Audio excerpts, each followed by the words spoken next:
In his play Measure for Measure, Shakespeare wrote in 1603 a line that I think adequately sums up the reason so many of us fall short of what we are capable of becoming.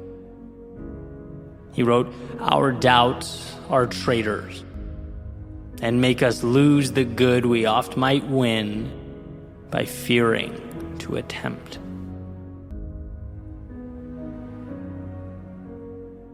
Our greatest tragedies and regrets in life tend not to be our mistakes. They're not when we try and we falter. No, the vast majority of the time they arise when we do not even attempt, because fear has prevented that very first step. It's when we have that perpetual light shined on all that can go wrong, while the upside and the opportunity sits in the dark, just out of frame. And in a world where you get what you focus on, to only focus on the worst possible outcome, it's a death sentence. It's debilitating. The way I see it, there are a million ways to improve something. There are infinite roads and paths and possibilities. None are certain, but what is? Here's the interesting thing, though. The only certainty, the only thing that is for sure, is that if you don't go, you will not arrive. One will never finish what they do not start. Listen to this quote from Thoreau. It's from his book Walden, which he wrote after about 2 years and 2 months of living in the woods by Walden Pond in Concord, Massachusetts. He wrote, "I learned this, at least, by my experiment, that if one advances confidently in the direction of his dreams and endeavors to live the life which he has imagined, he will meet with a success unexpected in common hours. He will put some things behind, will pass an invisible boundary. New, universal, and more liberal laws will begin to establish themselves around and within him. Or the old laws be expanded and interpreted in his favor in a more liberal sense." In other words, the world does not dictate, it reacts. It becomes what we decide it will be. And I was thinking about this recently. Have you ever thought about the utility of water? Just water. And how it is obviously essential for life. Specifically, humans can't live longer than about 3 days without it. Yet, we can also very easily drown in too much of it. The same thing that's required for life can easily take life away. It all depends on how it's being utilized. And so when I think about this, my mind goes to Shakespeare's message on our doubts making us traitors if we let them, or Thoreau's passage about moving with conviction towards the thing. This podcast is sponsored by Talkspace. Last year, I went through many different life changes. I needed to take a pause and examine how I was feeling in the inside to better show up for the ones who need me to be my best version of myself. When you're navigating life's changes, Talkspace can help. Talkspace is the #1 rated online therapy, bringing you professional support from licensed therapists and psychiatry providers that you can access anytime, anywhere. Living a busy life, navigating a long-distance relationship, becoming a first-step father, Talkspace made all of those journeys possible. I could speak with my therapist in the office. I could speak with my therapist in the comfort of my home. I was never alone. Talkspace works with most major insurers, and most insured members have a $0 copay. No insurance, no problem. Now get $80 off your first month with promo code SPACE80 when you go to Talkspace.com. Match with a licensed therapist today at Talkspace.com. Save $80 with code SPACE80 at Talkspace.com. That matter towards our dreams. And what I see is an intentional restructuring of the world around us. The idea that life can work for us or work against us. It can be our headwind or our tailwind, the reason we stay or the reason we leave, and who decides that? You. You decide that. I often think back to my first creative project once I took the entrepreneurial route years and years back.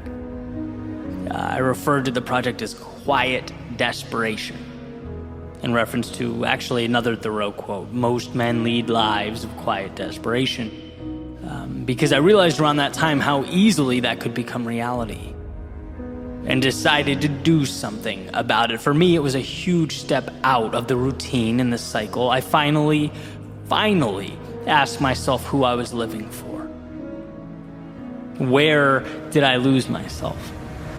Or had I simply never bothered to find myself? And I don't know the answer to that, but I know at the time, if you asked me, Eddie, what are you truly excited about?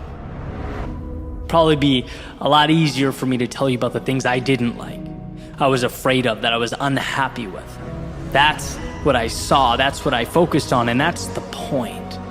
Until then, I was immersed in Thoreau's dreaded common hour thinking, and so used to it that I thought nothing of it. There was no next step or other side.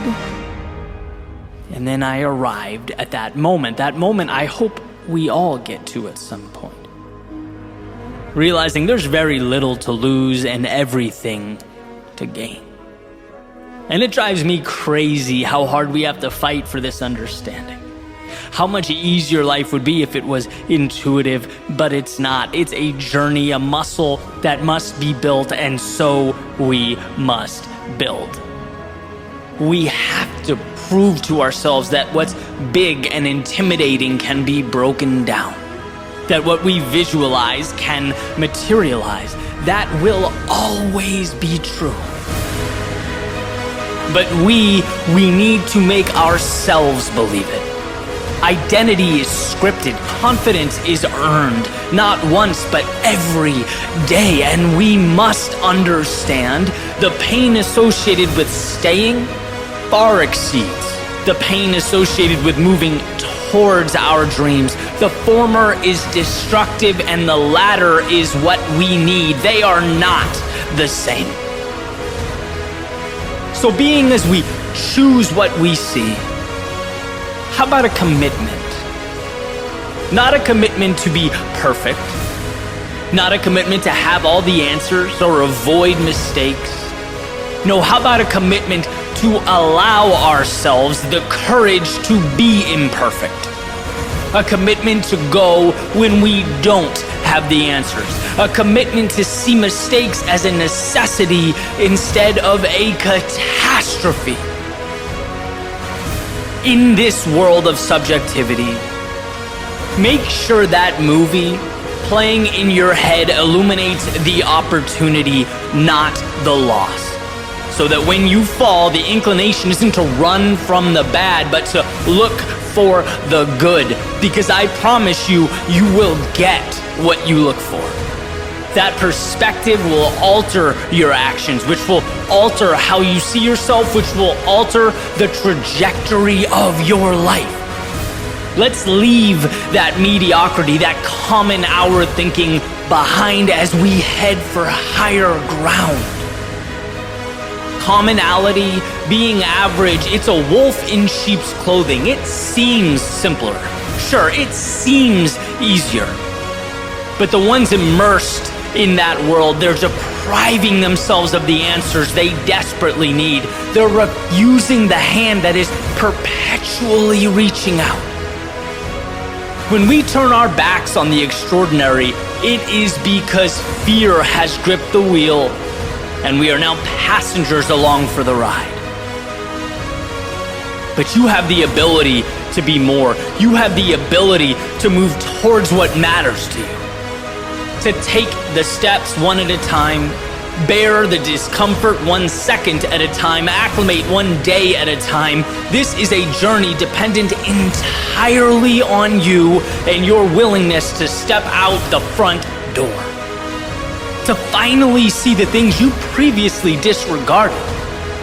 And when your eyes open, you'll see that you can be your ally or your enemy.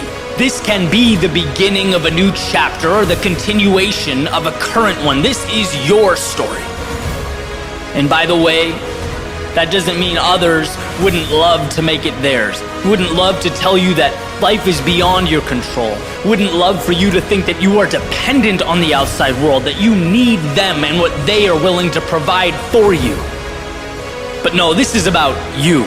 Understanding that the first step starts with you, your decision, that your autonomy is a strength and a chance to begin again.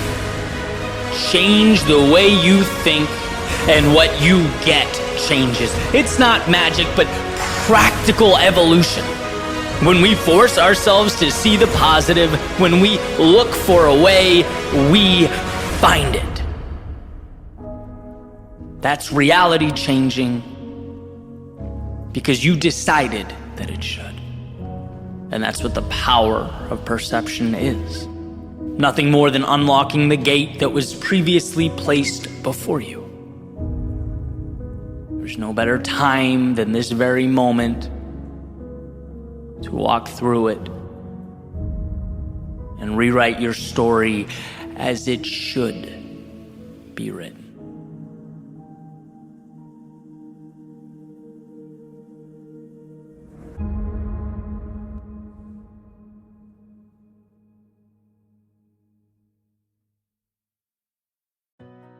Every woman knows the feeling, that quick glance over your shoulder in a parking lot, the moment you grip your keys a little tighter walking home. That's exactly why She's Birdie created Birdie 3.0, a personal safety alarm designed by women for women. Just pull the pin and Birdie sounds a loud, attention-grabbing siren. We are talking as loud as a jet engine at 100 feet to help deter danger and alert people nearby. And the new Birdie 3.0 is even better. It's rechargeable, includes a built-in flashlight, and features an on and off switch, so it activates only when you want it to. No embarrassing false alarms. It's small, non-violent, travel safe, and easy to clip to your keys, bag, or backpack, so it's always within reach. It's also super cute and comes in tons of colors to match basically any outfit, so you actually want to have it on you, because everyone deserves to feel safer. Learn more and get your Birdie 3.0 today at shesbirdie.com.